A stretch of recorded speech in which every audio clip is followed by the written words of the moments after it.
शिक्षाविदों के सुझाव से तय होगी राष्ट्रीय शिक्षा नीति की दिशा। 29 साल को नई शिक्षा नीति के लागू होने के पूरे हो जाएंगे 2 साल। यूजीसी को ऑनलाइन सुझाव देंगे शिक्षाविद, हो सकते हैं कई अहम फैसले। शिक्षा मंत्रालय की ओर से लागू राष्ट्रीय शिक्षा नीति पर काशी में 3 दिन तक चले मंथन के बाद इसमें कुछ नया अध्याय भी जुड़ सकता है।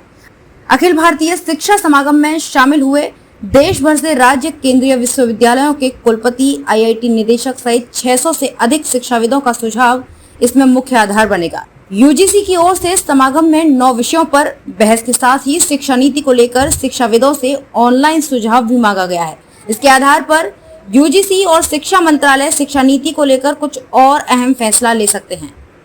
शिक्षा व्यवस्था को एकीकृत करने, इसका दायरा बढ़ाने सहित अन्य सुविधाओं में आमूलचूल परिवर्तन के उद्देश्य से राष्ट्रीय शिक्षा नीति 2020 को 2 साल पहले जुलाई में लागू किया गया। इसमें छात्रों, शिक्षकों के लिए रिसर्च, इनोवेशन को बढ़ावा देने के साथ ही अंतर विषयक अध्ययन, कौशल विकास, डिजिटल लर्निंग सहित कई विषयों को प्रमुखता से शामिल किया गया।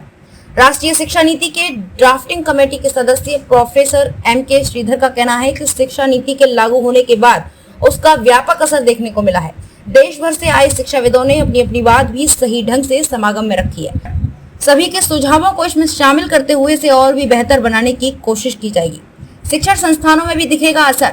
शिक्षा मंत्रालय, यूजीसी, बीएचयू के सहयोग से 7 से 9 जुलाई तक चले शिक्षा समागम में शामिल होने आए इग्नू नई दिल्ली के कुलपति प्रोफेसर नागेश्वर राव का कहना है कि इस समागम में जिन 9 विषयों पर मंथन हुआ है उसका असर शिक्षण संस्थानों में भी दिखेगा।